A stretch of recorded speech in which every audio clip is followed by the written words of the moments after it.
Welcome to the National Press Club. Welcome to the National Press Club. I'm Lisa Matthews, and of course the National Press Club is the place where news happens. I am the assignment manager for U.S. Video at the Associated Press. Yeah. Also known as the Essential News Network, and it's the place where most of you get your news. I'm also on the Board of Governors here at the National Press Club, and I'm honored to be your host tonight. That's right, as we pay tribute to Alison Fitzgerald Kodjak. Yeah! Who loves you, baby? Who loves you? Tonight, Alison becomes the 112th president of the National Press Club. There are at least 112 ways that Alison makes the club great, but we only have time to share about 12, okay? So make sure you're paying attention or you might miss out on something fun. What else makes the club great? Anybody got any answers? Any clues? Okay? Yeah, the food, absolutely. But also our awesome volunteers, our awesome staff, and the great organizations that support journalism. Please join me in acknowledging the wonderful sponsors of tonight's inauguration. They are, at the gold level, Georgetown University, Bloomberg News. Yeah, you can applaud, yeah, give it up. At the bronze level, we have APCO Worldwide, Hamilton Place Strategies, and the Beer Institute. That's right. Special thanks goes out to National Public Radio. And since Alison works at NPR, there are going to be lots of National Public Radio puns tonight, absolutely. So the first one, all things Alison considered. She's a Georgetown alum, and someone told me she's got Hoya blood running through her veins. The club is governed by a special group of volunteers who give of their time and expertise. Let's acknowledge this great group, the 2019 National Press Club Board of Governors. I don't have time to read all your names, so if you're a governor who's just elected, please stand. Come on, please stand. Hey, over there, over there. Thanks for all your hard work, folks. We really appreciate it. Now let's introduce the past presidents of the National Press Club and the Washington Press Club Foundation in attendance tonight. Frank Aquifer, 1978. Clayton Boyce, 1993. Gil Klein, 1994. Doug Harbrecht, 1998. Larry Lipman, 1999. Richard Ryan, 2001. Tammy Lytle, 2003. Richard Dunham, 2005. Jonathan Salant, 2006. All right now. Jerry Zaremski, 2007. Donna Leinwan Leger, 2009. Teresa Werner, 2012. Angela Bryland King, 2013. Yeah, babe. Myron Belkin, 2014. John Hughes, 2015. Tommy Burr, 2016. Jeff Ballou, 2017.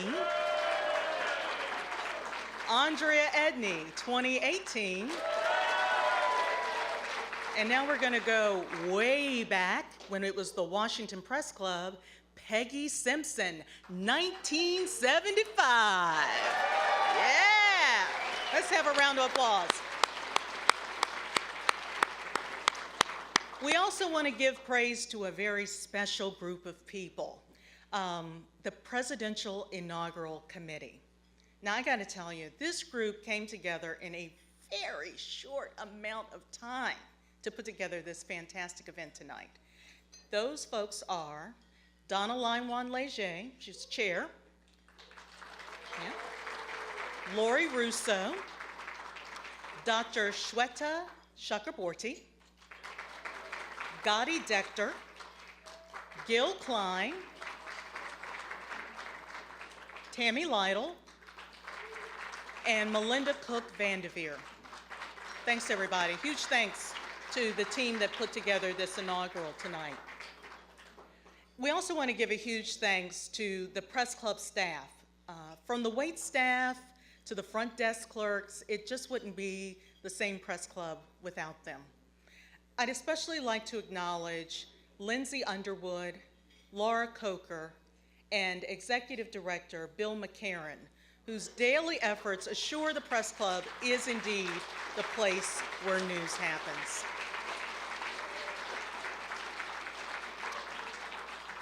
So, now we really want to get down to business. What we're all here for tonight, the oath of office. Yeah? You might say that tonight all started with an Italian dictionary. When Alison was in high school, she got the travel bug and decided to go abroad to France for her junior year. She loved it. She learned to speak French and became devoted to languages. She then went on to study French at Georgetown School of Languages and Linguistics. She quickly concluded that she'd much rather do another year abroad in a different country.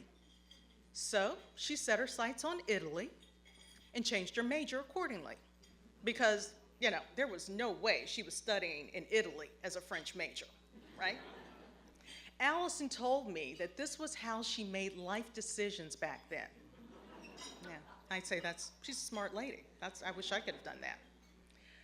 Alison, after graduation, she got a job with Italian car maker Fiat here in DC.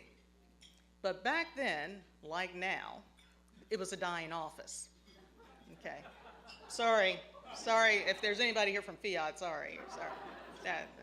Check the wire, it's definitely a dying office. Alison busied herself reading the newspaper because her boss napped pretty much all day. Then she had an epiphany. What if she worked for a newspaper? She might just be able to, get a job overseas, be a reporter.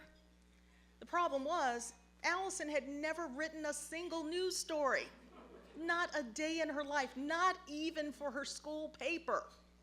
So, who's going to hire an Italian major to work for a newspaper back in the 80s? It's a different situation now, but back then just was not happening. So, about a year and a half later, she packed up and moved to Chicago and went to journalism school at Northwestern, and the rest is history. So, yeah. Now, Alison says she's ready to get to work at the press club, but before she can make any big, life-changing linguistic decisions here at the club, we have some official business we have to attend to, and that's the oath of office. To administer the oath of office is the Honorable Stephen Breyer. Yeah. Associate Justice of the Supreme Court. Now, Justice Breyer is no stranger to oaths of office, okay? And we are honored to have him with us here tonight. Yeah, he has spent more than 2 decades as a Supreme Court Justice. He was appointed in 1994 by President Bill Clinton. Yeah. Justice Breyer is known for his pragmatic approach to cases. And I'm sure his approach to tonight's oath will be no different. Justice Breyer, please come up to the stage.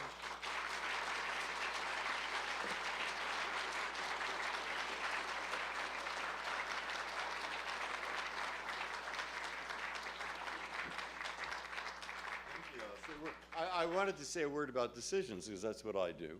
No, I don't actually. I try to make decisions. That's somewhat different. But you've made a good decision. Excellent. Because it's Allie. I've known Allie for a long time.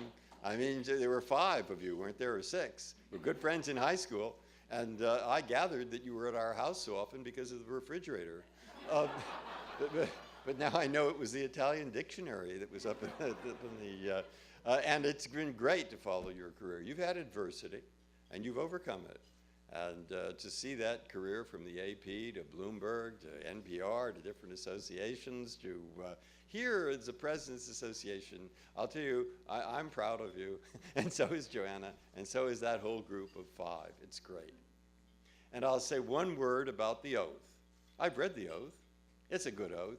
And it's a serious word, though, because it's really, it's about the First Amendment. And I do work with that, as do you. And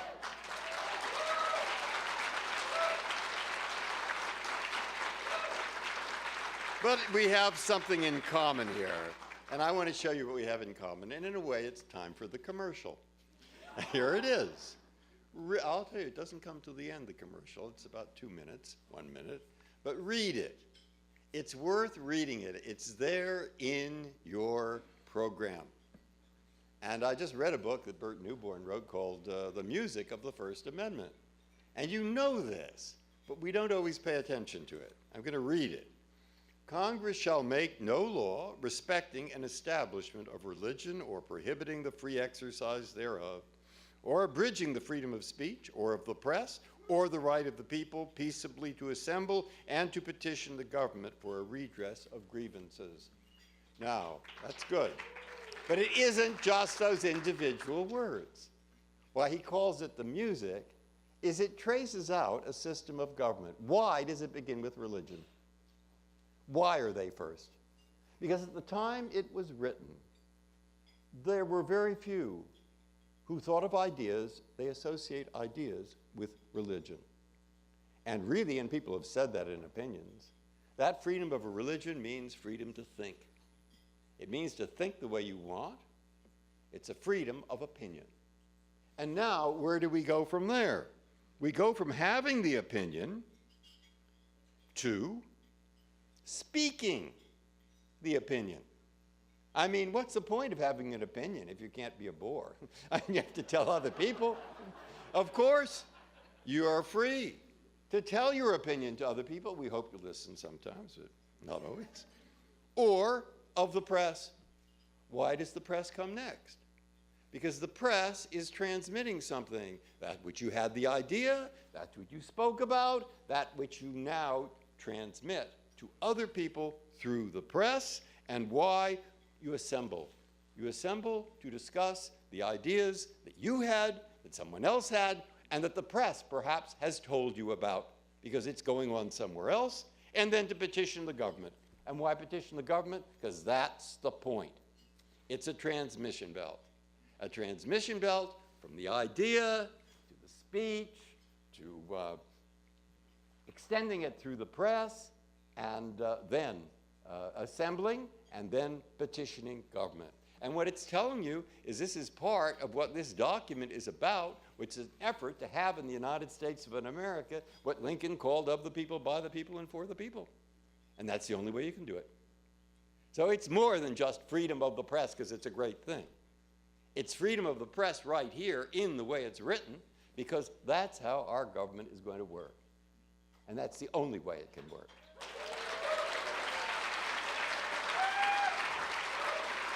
Now,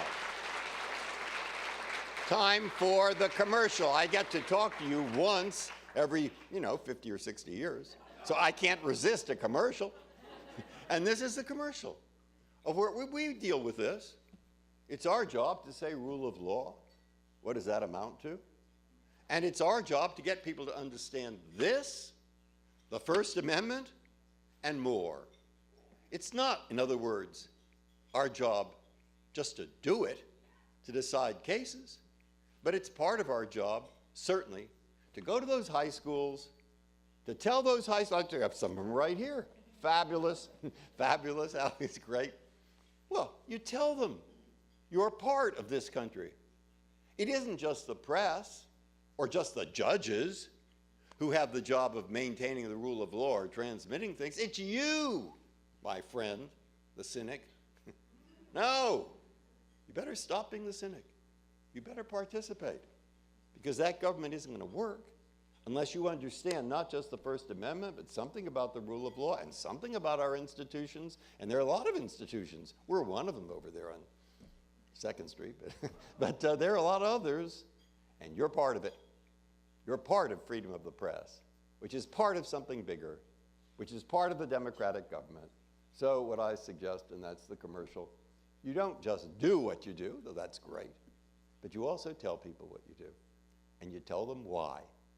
And so that's the oath, and that's why it's a good day. Why? Because I get to give this oath to, now let me be accurate.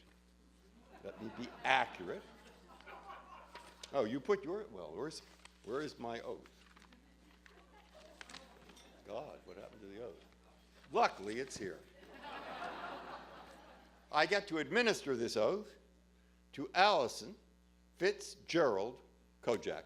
Alison?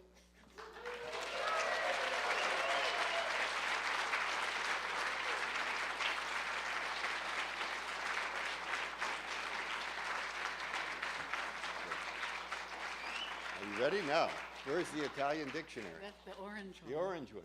This is an Italian dictionary. We brought this because the refrigerator was too big to bring. Are you ready? Raise your hand. Repeat after me. I, Alison Fitzgerald Kodjak, I, Alison Fitzgerald Kodjak, promise to serve faithfully promise to serve faithfully as President of the National Press Club as President of the National Press Club and to execute all of the duties and to execute all of the duties of the presidency. I promise to work vigorously I promise to work vigorously to strengthen the National Press Club to strengthen the National Press Club for the benefit of our members. for the benefit of our members, And I pledge to fight vigorously and I pledge to fight vigorously on behalf of freedom of information on behalf of freedom of information and freedom of the press and freedom of the press and for the protection of journalists everywhere. and for the protection of journalists everywhere. Thank you. Very good.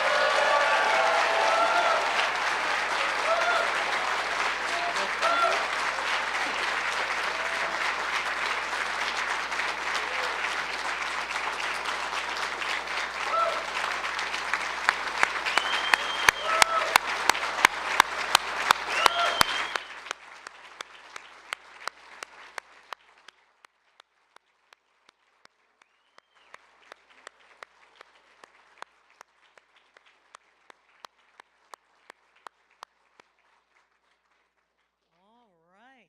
Thank you, Justice Breyer. Fantastic. Now, as you all know, Alison works at National Public Radio, home of the popular current quiz show, Wait, Wait, Don't Tell Me.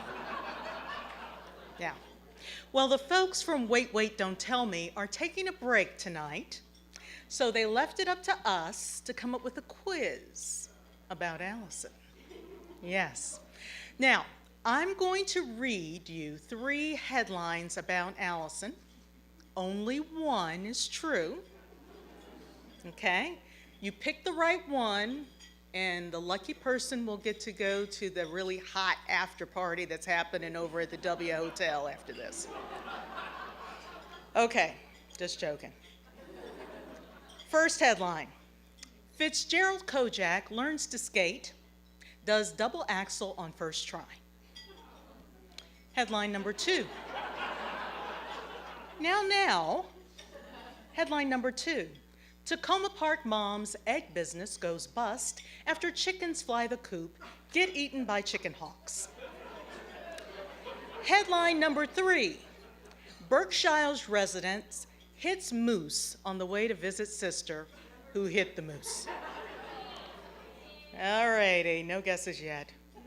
We'll let you know after dinner which one is true. Chew on that. Dinner is served.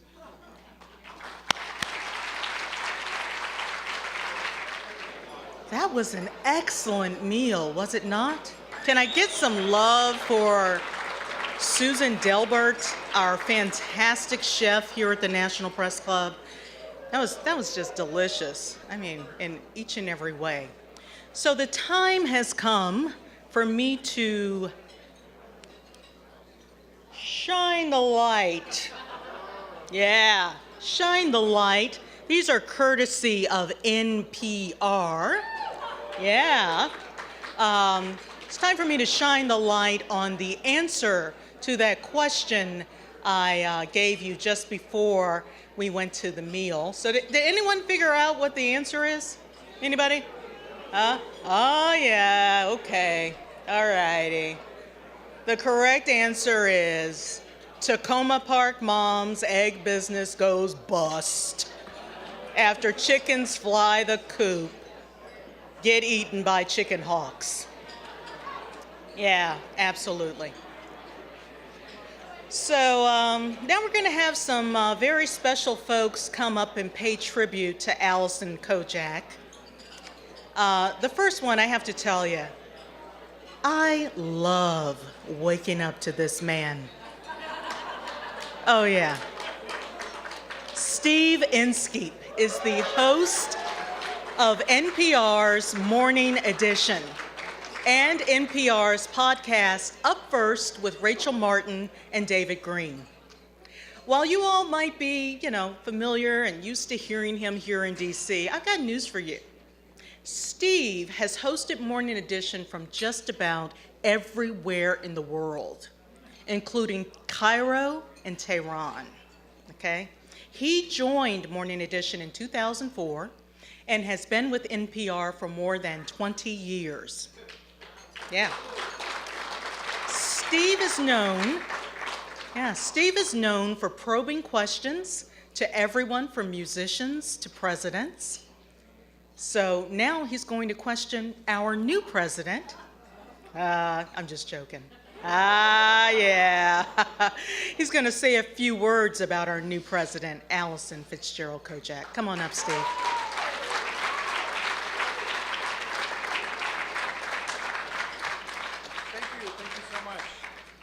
Thank you. Good evening. It's an honor to be here at the National Press Club. It's an honor to honor Alison Kodjak. Normally, I see her at more like 5:30 in the morning when she comes by to broadcast on Morning Edition, which is an example of the dedication that she shows day after day after day in her coverage of healthcare and anything else we might throw at her. Alison is a persistent reporter. She doesn't give up. In talking with friends and loved ones, yeah, you can applaud not giving up.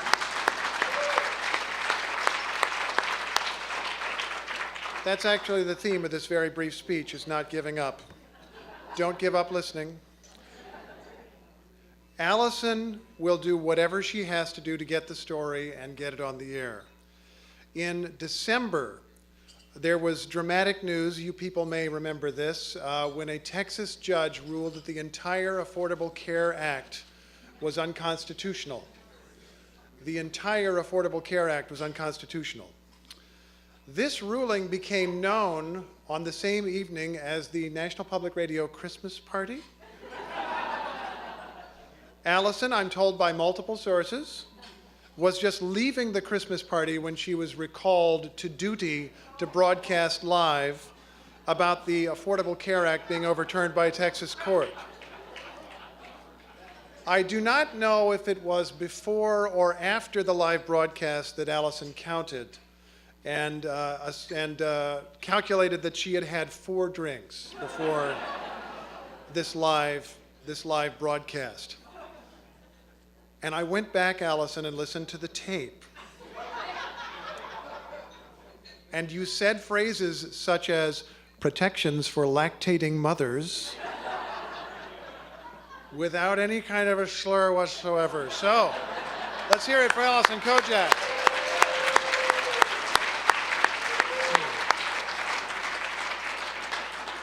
I'm going to say very little more about Alison because there are many people here who love her who want to say something, and I want to reserve time to them. However, I did go to your NPR bio, Alison, and there are some corrections and additions that need to be made. I did some fact checking.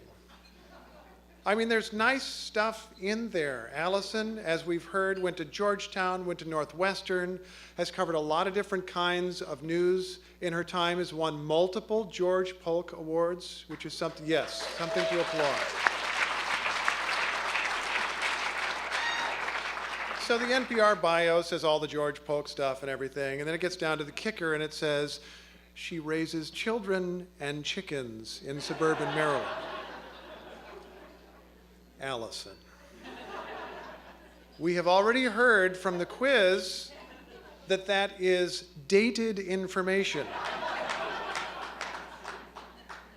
If you had 6 chickens, and if they disappeared one by one, and if you concluded that a hawk had swept them all away, you need to say she raised chickens. I am pleased to say that I have met the children this evening. They're doing fine. And she should be very proud of them. Nikita's giving me parenting advice. Be more like Drew. Be more like Drew, she says. She didn't actually say that, but it would sound good for you, Drew, if in fact she did. There is another line in the biography that notes that Alison is the co-author of a book. It's about BP. I believe the title is In Too Deep, BP and the Drilling Race That Undid It. Or is that correct? That's about right?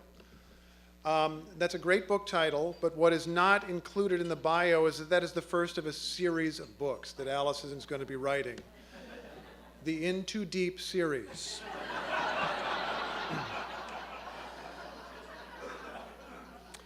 In Too Deep, the 17-minute NPR story on the Affordable Care Act that simply must be cut down to 2:45.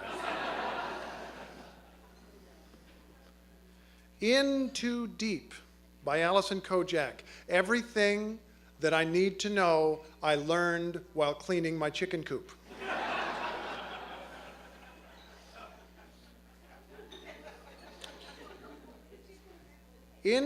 The chicken ran away? Did someone just say the chicken ran away?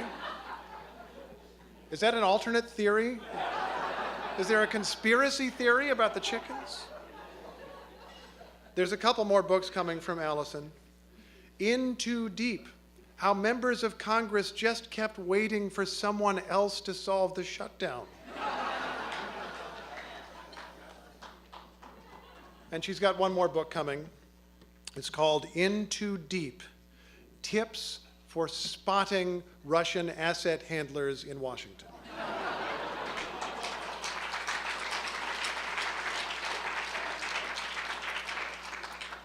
I want to mention one more thing about Alison. I did reach out to friends and loved ones, and they were very guarded in their comments about her.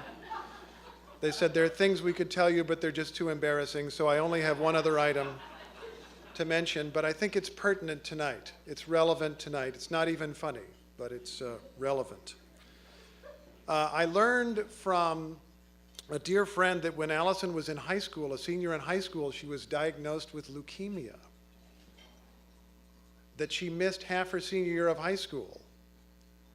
And the end of the story was that she graduated on time and got early admission to Georgetown University and went on.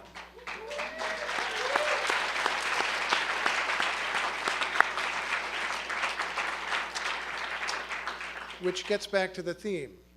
Obviously, this is someone who never gives up, who keeps going. We're at a moment when, as journalists, those of us who are journalists, as citizens, all of us are citizens of this country or another.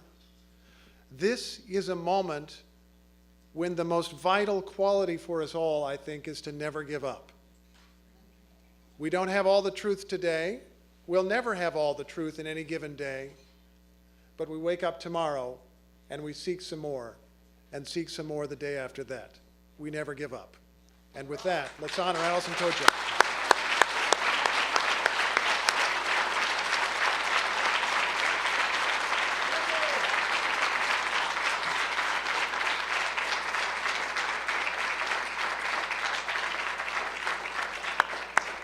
So very true. Never giving up. Thank you, Steve. Next up, we have Patrick Corvington.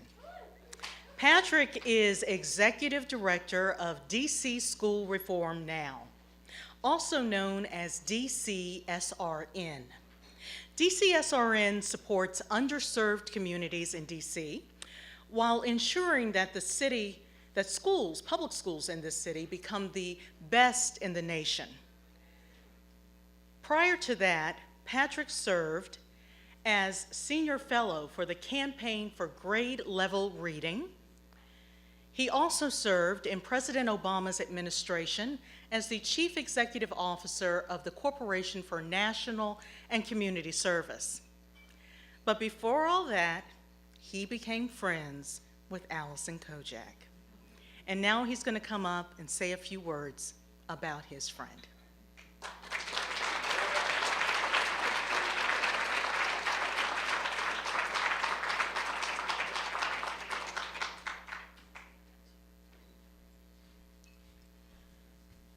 Thank you, everyone. It's a little unfair, and I'll tell you why. That Steve has a voice for radio, but a face for television. He's a very handsome man. It's just not right. Let's hear it for Lisa, who's doing such a great job as our MC. From what I understand, the Oscars are still looking for somebody, so this might be your moment.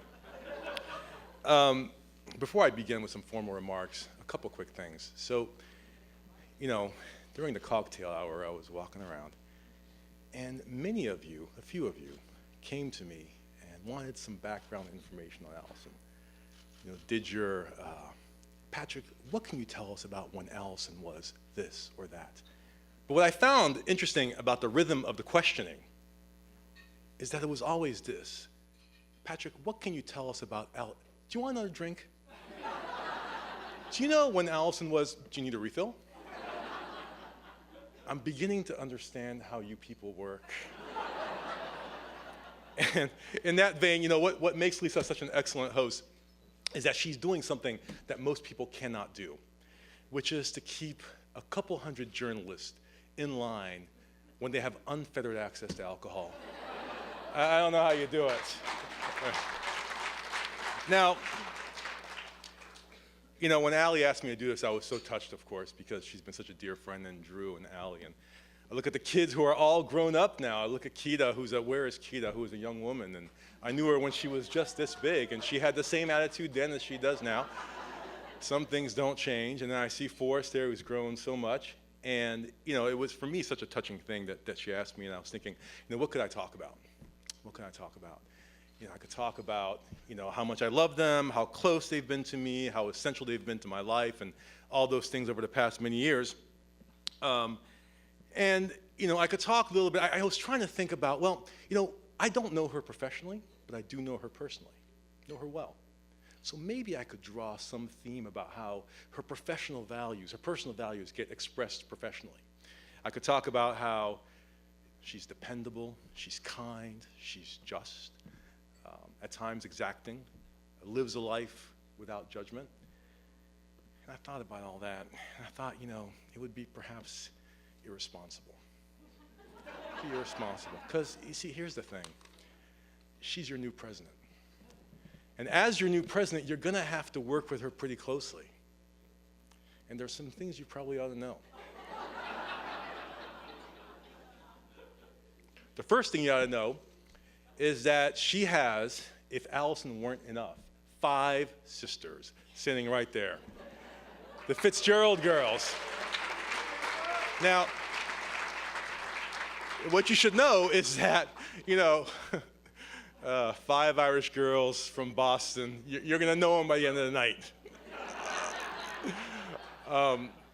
So I was thinking, look, it would really, as I said, be irresponsible if I didn't tell you, she's wonderful, but there's some sides of her that you're going to have to work through.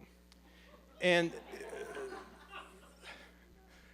the one that comes to mind that scares me the most, frankly, terrifies me, is her approach to playing Scrabble. Now, this may be strange because, you know, as far as I'm concerned, Scrabble is a civilized and genteel game. You know, one played by people who drink tea, wear hats, read the New Yorker, listen to NPR.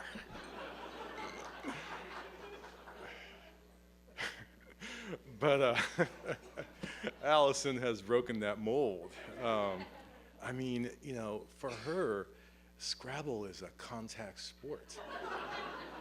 And it really ought not be. Now, when she plays, her objective is not just to win, but to render her opponents wordless, speechless. And, you know, in fact, I remember a spirited game. She calls it a match. A spirited game, I don't know, 7 or 8 years ago at my kitchen table. The usual suspects were there, our close friends. The smell of competition floating on the breeze. A lone whistle in the background. Tumbleweeds scurrying across the floor. And we were in about, I don't know, 3 or 4 rounds or something like that. And it was my turn. And I confess that in that moment, I realized that you people, you journalists, have this superpower. And the superpower you have is the gift of words and language. It's a unique thing. And it usually serves the good.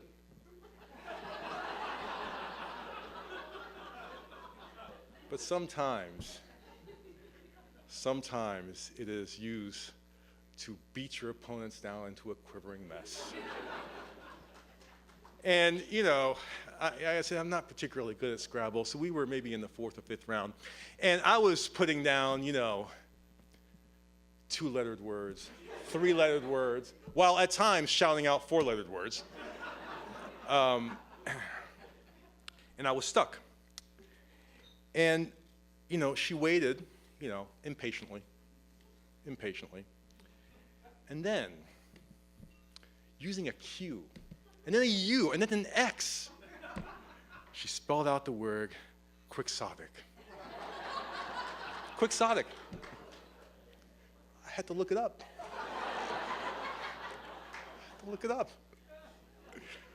And with that, she scored a triple, quadruple, whatever word score, and won the match.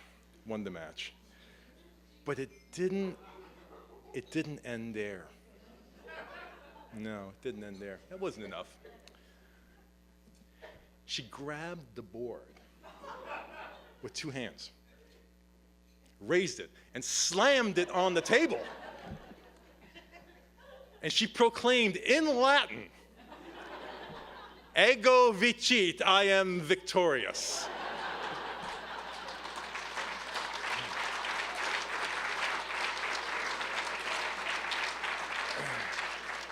Now, I gotta tell you, that felt excessive. I mean, whoa, I've played a lot of street ball, and that felt excessive. You know, it occurs to me that I'm facing a room full of journalists and probably a smattering of lawyers. But most terrifying, a Supreme Court justice. And so I should probably tell the truth. And I may be exaggerating the story a little bit. In fact, there are parts of it I may have made up. It's alternative. Some might call it fake. But, you know, the part that is true is Alison does love Scrabble. I call her...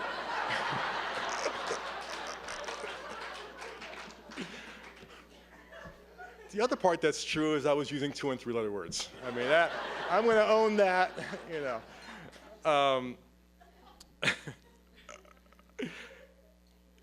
But what is true, as I said, is that Alison does love Scrabble. And I think it's fitting because Scrabble is a game where words have power. And words are powerful things, where the right word wins the day.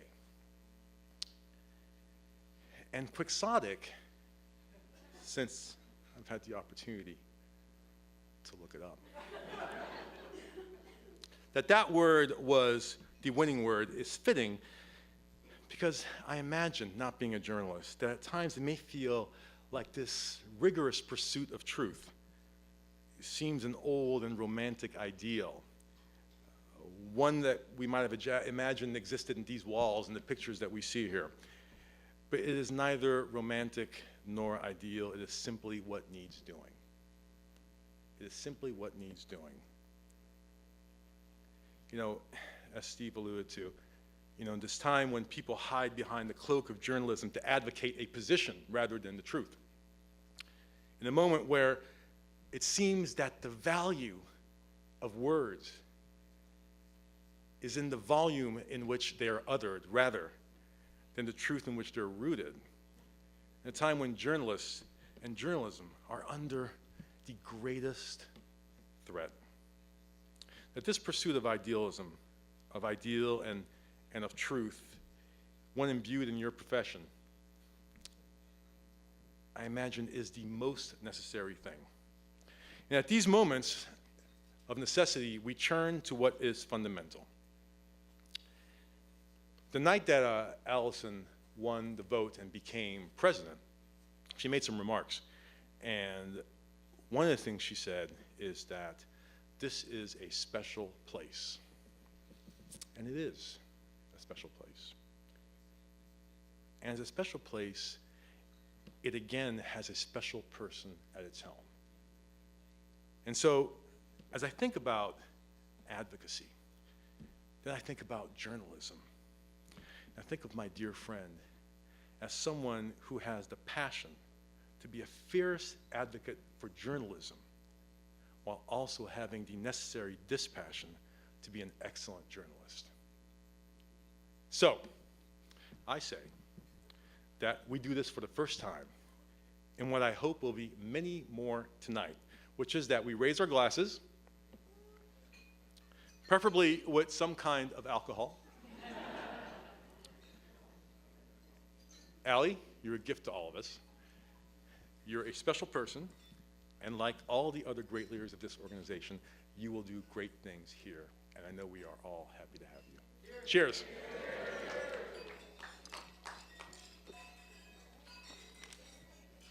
Thank you.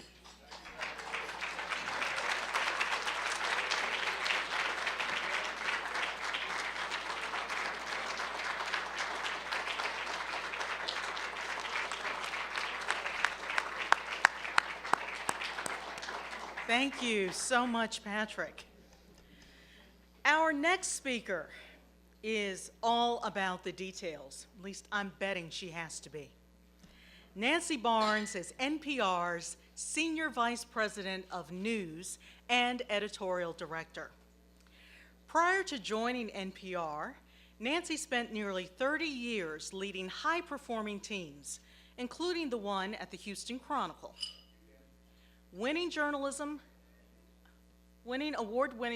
Doing award-winning journalism and presenting it to the public. She is president of the American Society of News Editors and a member of the Pulitzer Prize Board in Columbia. Welcome to the stage, Nancy Barnes.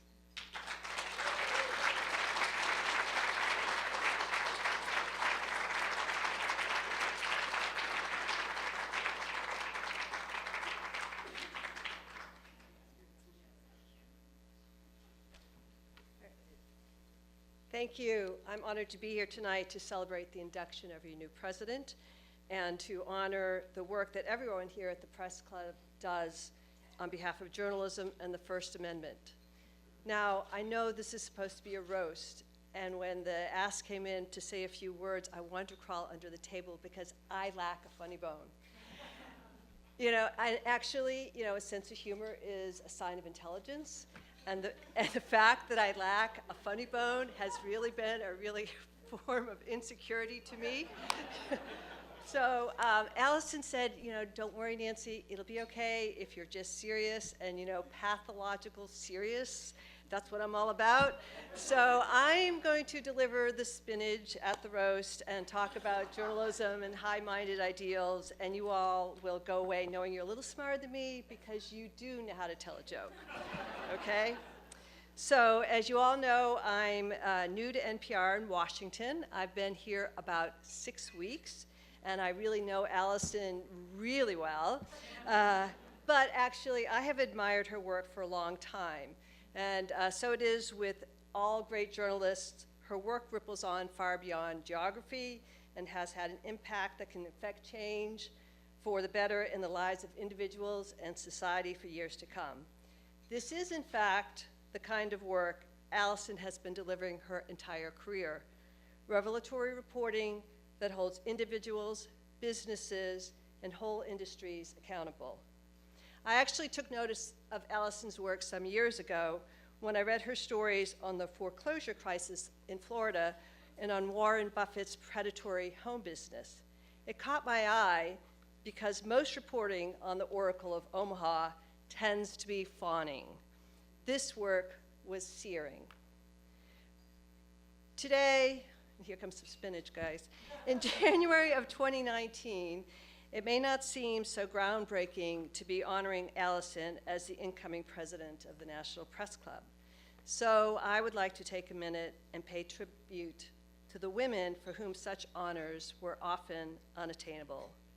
Several of the most senior women associated with NPR, and the NPR folks here will know who they are, took me out to lunch earlier this week. They insisted on paying, and they shared with me stories of some of the outrageous discrimination they face coming up as young female journalists. They were told early on that they could not have certain jobs in a newsroom because that just wasn't done.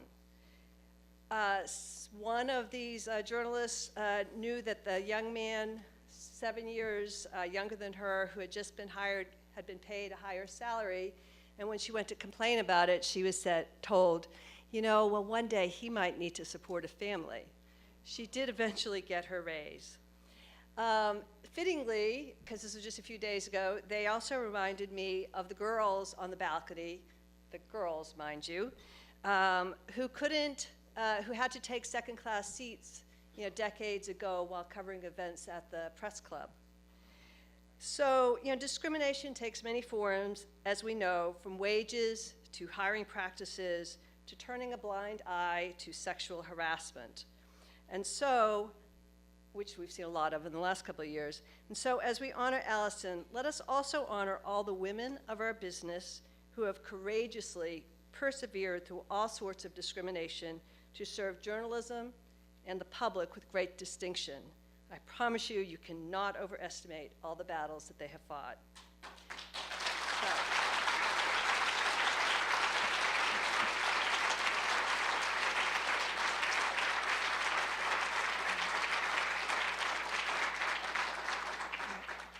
So I use the words serve and service deliberately and repeatedly these days when talking about journalism.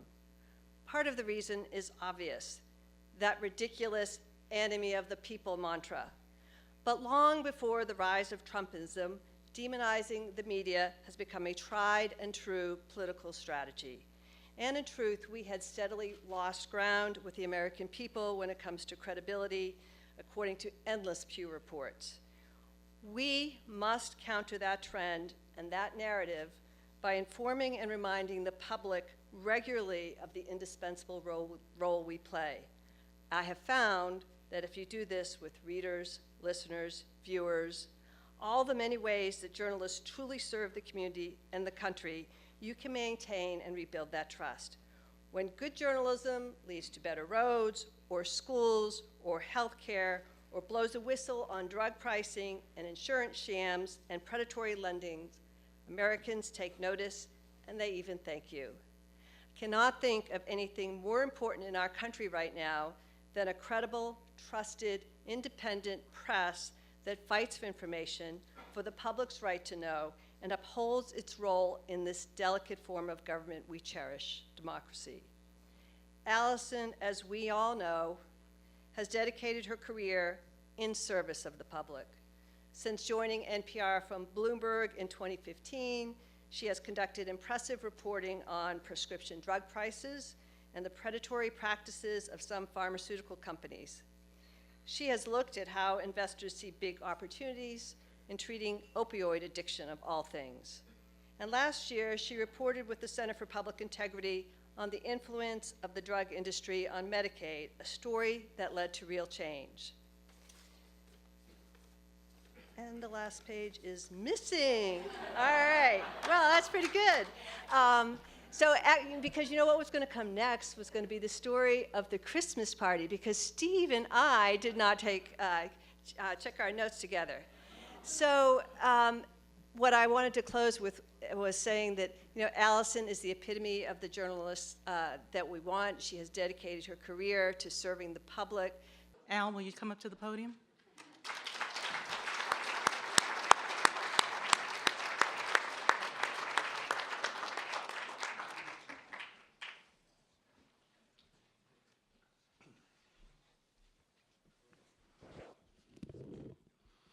Thank you. I joined Bloomberg 14 years ago from the Wall Street Journal, and I remember the first week I was in shock. They had very, maybe necessary, but very stifling rules that I wasn't exactly used to. And I thought, my God, what have I done? And within short order, I figured out that there were some journalists there who, without those rules, were every bit as good as anybody at the Wall Street Journal. Most of them are here tonight. And one of them was this young woman who covered economics and the Federal Reserve. And I also found out that Bloomberg, one of those stifling rules they had back then was, if you left Bloomberg, you could never come back. Didn't matter who you were. You could never come back. There was one exception. And I thought, my God, she's either the most talented person in the world, or she's got some pictures that you would just die for.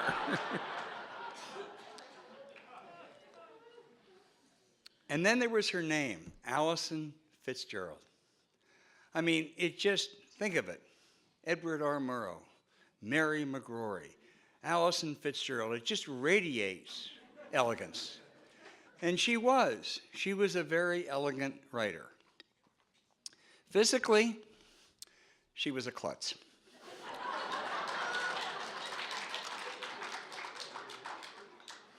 I arranged for her to have lunch once with a very important lobbyist who could help her. And this was before lunch. On the way to lunch, they were walking, very clear, nice day, and she fell. And he was quite concerned. And she said, "Oh, I do that all the time." But the other incredibly impressive thing was, I mean, it seems like she was having children every other week. It wasn't quite that much, but she had a number. But she really managed to navigate this work-family situation very well. One time she was at home. She had then a 3- and a 6-year-old, and she got a phone call from Alan Greenspan. And the 3- and 6-year-old were doing what 3- and 6-year-olds do. They were making a lot of noise. And so she was on the phone, and she put her hand over the phone. She said, "It's Alan Greenspan." And of course, the 6- and 3-year-old said, "My God, it's the Fed chairman. We're going to be quiet."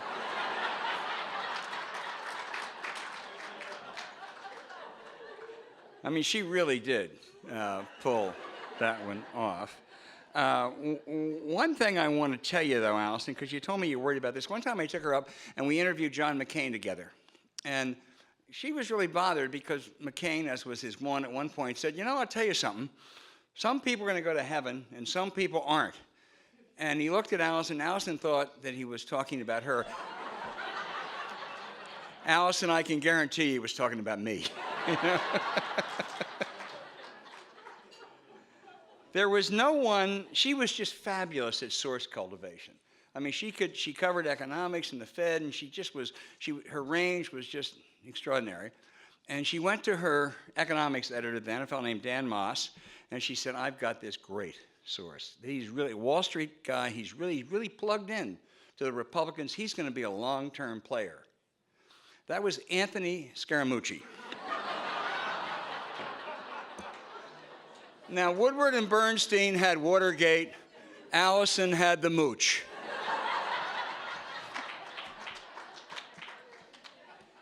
She then went to NPR, where she's been a rock star, and they found out that her married name was Kojak.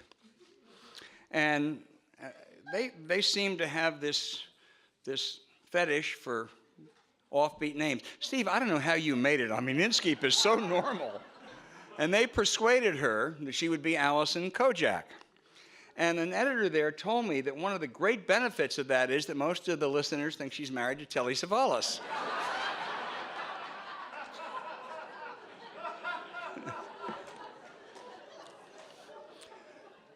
Her task when she went to NPR at the end of 2015 was to make health insurance sexy, at least sexy by NPR standards.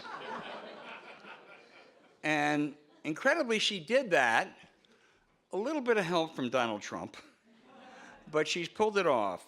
She also has been a rock star there. She's done 400 pieces since she's been there. As Nancy and others referred to earlier, she's exposed the powerful, the people who were unaccountable, and she's done it with great integrity, and that's the kind of reporter that she is. I have enormous admiration for Alison Fitzgerald. You know, you're taking over this club at a very critical time. You really are.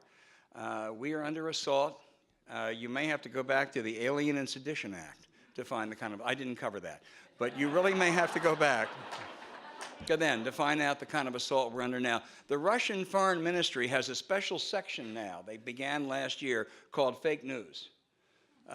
So we are under assault, and there's no one I can think of better able to stand up and take on that challenge. It began, as someone said earlier, when she was a high school senior. She has overcome lots of challenges, and she's always flourished. She is really a great journalist with great courage. Alison Fitzgerald is the best, and so is Alison Kodjak. Thank you.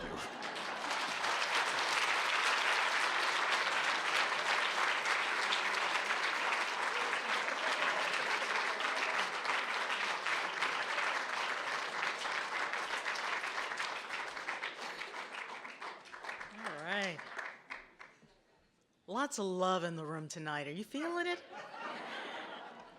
Okay. We now have the distinct pleasure to bring to the stage for the past President's Toast, the 111th President of the National Press Club, Andrea Edney. Come on up, Andrea.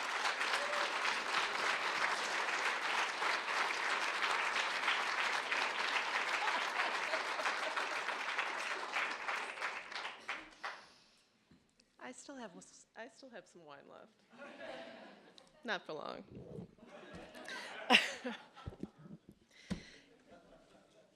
It is such a pleasure to see all of you here tonight. What great people you have speaking for you. Your honor, it's an honor to have you here at the club. Can we have one more round of applause for all of these fantastic speakers and for Lisa, who has done such a great job moderating.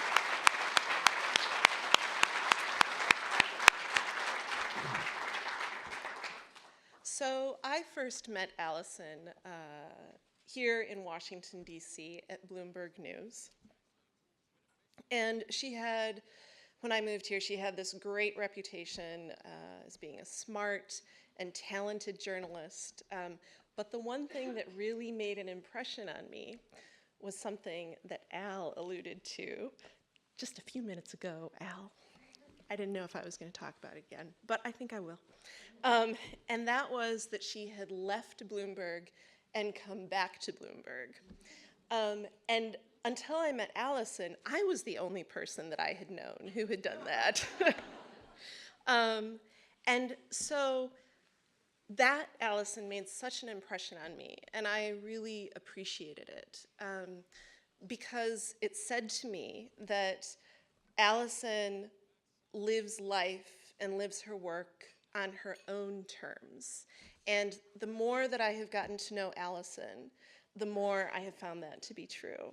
And we appreciate that so much about you, Alison. Well, now, as you know, Alison is at NPR, and she's covering healthcare. But she has always cared about the health of this club and of our profession. But honestly, if she can cut through the mess that is our healthcare system here in the US, running this club is going to be a breeze. You have it, hands down.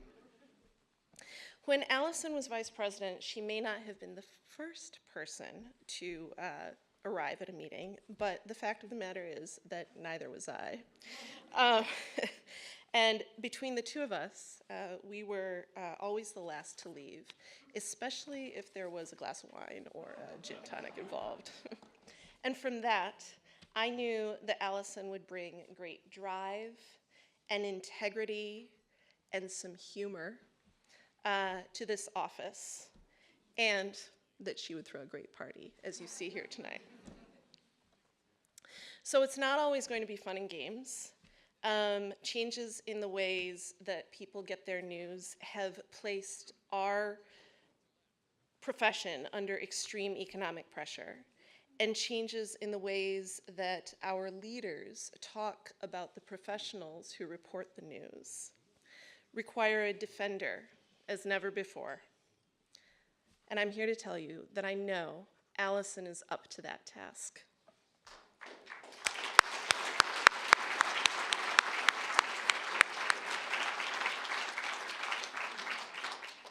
She will defend against those who attack the messenger because they don't like the message. Long live the First Amendment. Alison and Justice Breyer, between the two of them, we have two people here in this room who can and will defend it. Please join me. We can clap, yeah.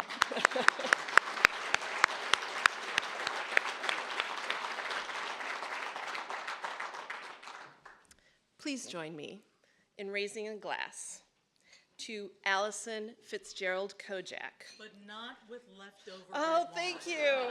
Thank you. No, no. I didn't see it here before. All right. Lisa, as always, saves the day.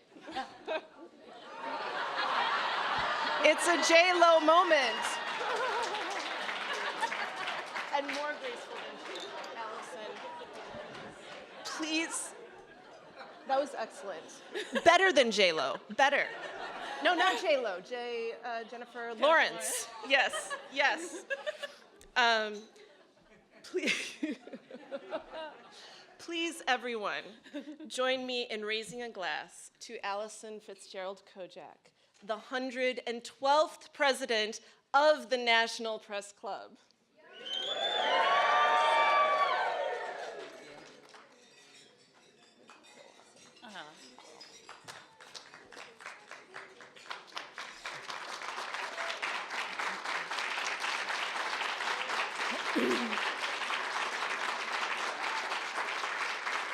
Thanks, everybody.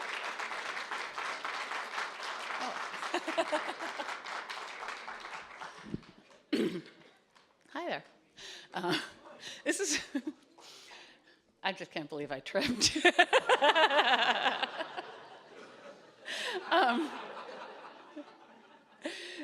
So now I'm going to get serious.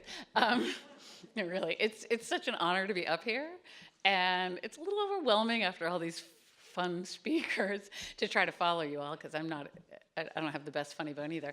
And because of this podium, a lot of amazing people have stood behind this podium right in this spot.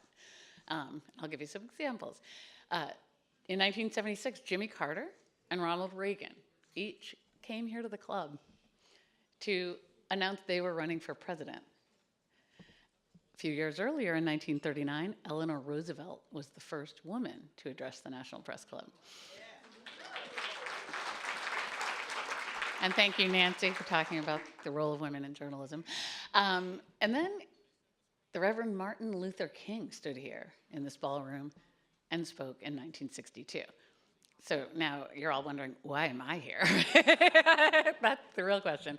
But for tonight, we're just going to roll with that. And I will start saying some important things about journalism in a moment. But first, I'm going to thank some people. I know Lisa did a very thorough job, but I will do the same.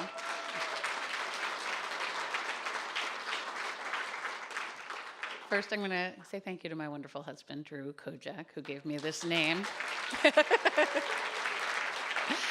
And my beautiful children, Nikita, Elijah, and Forrest. I think they are all excited about becoming semi-residents of this club for the next year. And you may have heard about my sisters. They're the ones over there who are laughing a little too loud. They came from all over the country to be with me tonight, and it's just delightful. We are a little bit nutty when we get together, so forgive us, but I love you all. And thank you to Al and to Nancy and to Steve. You are wonderful mentors and inspirations and teachers and colleagues. And it was so generous of you to give your time tonight and to say such nice things. And of course, thanks to my dear friend Patrick, who is always helpful, he's always supportive, and he tells a great story. But don't trust it. And again, thanks to Bill McCarran and the press club staff. This place wouldn't run at all without them. They're the ones who do all the actual work. And thank you to all the board members, past and present. The past presidents, you've all been reaching out to me with advice and good counsel, and God knows I'm going to need it. So thank you all for serving with me. And finally, to all my colleagues at NPR, who have taught me radio after being in journalism for more than 20 years. You've been wonderful friends and teachers. And I want to specifically call out Joe Neal, who hired me. I was lucky I made him.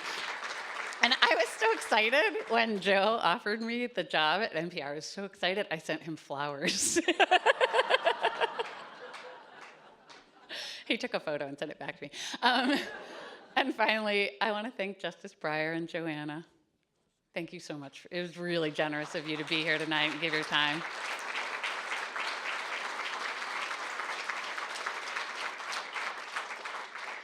So I first met the Breyers when I was, as Justice Breyer said, about 14 or 15 years old. I was in high school with his daughter Chloe at Milton Academy.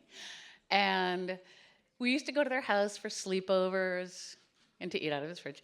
And we'd stop by in the afternoon if we were in Harvard Square buying records or posters or something. And then we all went off to college. And fast forward a few years, and I'm in journalism school in Chicago. I was about 23. And I had to do a story about motorcycle helmet laws. And there's a libertarian streak in me that was like, there is no way the government should be able to force people to wear a helmet. And so I'm working on this story, and I'm thinking, I know a judge, I know a federal judge. I'm going to call him. And I called Stephen, and at that time his office was in Boston, and he actually got on the phone with me. And the first thing he said to me was, Allie, you have to understand, everything I say has to be off the record. And I paused, and I casually sort of said, well, of course it is. But my head was spinning, and all I can think is, holy Moses, this guy thinks I'm a grown-up.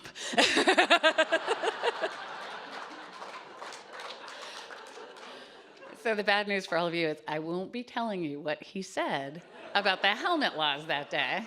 Nobody knows, except me. But I will say that it was at that moment when I had my first inkling that becoming a journalist, being a journalist, actually meant that I was going to have some power. And that was a little scary.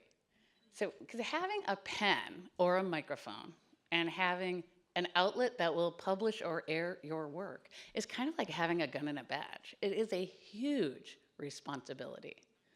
The tools can be used to make our country better, our society richer, or they can be badly abused.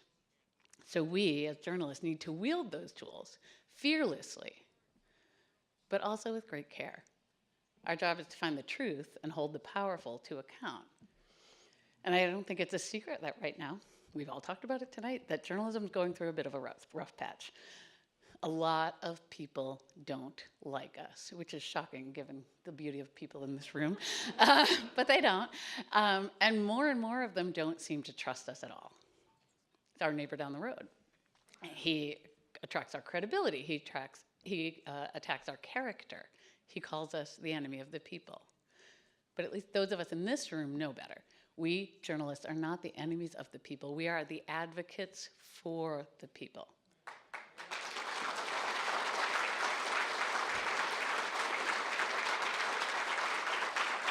Having a free and vibrant press, it's really the basis of a successful democracy. We can't have representative democracy, as Stephen very eloquently said, if the people don't know what their government is doing. So we journalists do the hard work, and it's sometimes very boring work. It's always glamorized in the movies and stuff. But we read budgets. We dig through regulations, are hundreds of pages long. We ask hard, intrusive questions, and then we doubt the answers we get, and we check the facts. And we work to keep our government and other powerful institutions and people honest. And this work makes people angry sometimes. Last year, 53 journalists around the world were killed just for doing their jobs. 4 of them right up the road. In Annapolis, when a gunman came into the newsroom and shot everyone he could see because he was angry about a story. So who advocates for the journalists? Well, we do. We are at the club.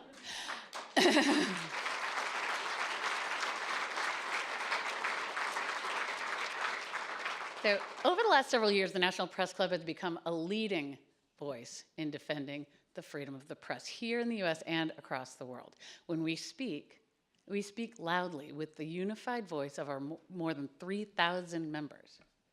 In 2015 and 2016, we worked very closely with the Washington Post to fight for the release of reporter Jason Rezaian from prison in Iran. Now Jason is back home now, that's the good news, and he is and his wife Yegi are very active members here at the club. And there's Emilio Gutierrez Soto. He's a journalist who fled Mexico when he faced death threats because of his reporting. He sought amnesty here in the US. And about a little over a year ago, he stood right here at this podium and accepted our John Aubuchon Prize for Press Freedom on behalf of himself and his fellow Mexican journalists. And just a few weeks later, the US immigration authorities picked him up and threatened to deport him. So we at the club are working very closely with Emilio's attorneys to ensure he can stay safely here in the US. And this year we're embarking on a new cause to locate and secure the freedom of freelance photographer Austin Tice. Austin, who is a fellow Hoya, I think there are some Hoyas here in the room.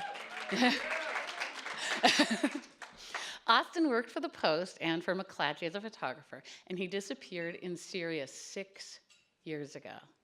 6 years he's been gone. So we at the club are working with those news organizations, with his family, with the State Department and the FBI to raise awareness about Austin's case in hopes of gaining new information about his whereabouts. And you're going to be hearing a lot more about that through the next couple of months.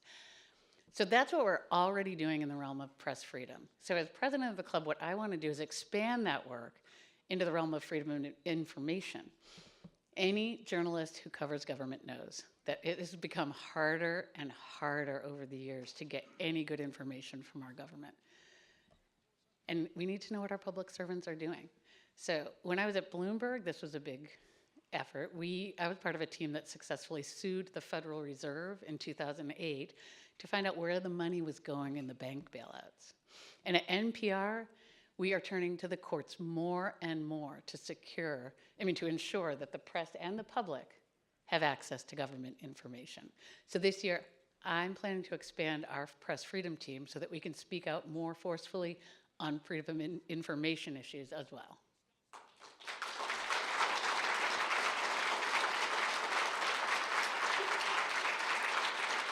So while we look to the future with plans for more great speakers, more professional development, and a bolder growing voice for press freedom, we also strive here at the club to honor our past and maintain the club as its founders intended, as a gathering place for journalists to share a good dad. So when the Press Club was founded in 1908, it was basically a social club. And the founders, even then, envisioned that it would be much more. In their founding documents, they promised a place to, and I quote, promote social enjoyment among the members, to cultivate literary taste, to encourage friendly intercourse among newspaper men and those with whom they were thrown in contact in pursuit of their vocation, to aid members in distress, and to foster the ethical standards of the profession. 112 years later, and we are still pretty much doing every one of those things here at the National Press Club. So finally, I just want to thank the members of the club for electing me as their president this year. I just love this place. It's beautiful, it's wonderful, it has such a rich history, and it stands for so much. And so it's an absolute privilege to be able to serve you as your president and represent all that we have become. Thanks, everybody. Thank you.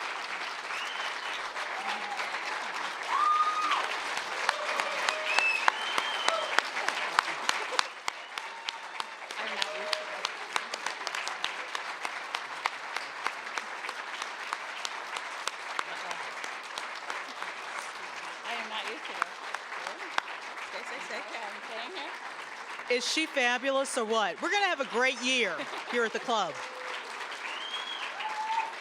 Yes, indeed. Thanks, Allison. So, I'm so glad we had this time together. Oh, yeah. And now it's time for us to go to the Holman Lounge for drinks and dancing to the sounds of the Beat Hotel. And Patrick, thanks for that suggestion. I understand that the Motion Picture Association has an office here in the building, so we can go back over to those folks at the Academy and let them know that I'm actually available. Yeah. Have a good night. Thanks for coming out.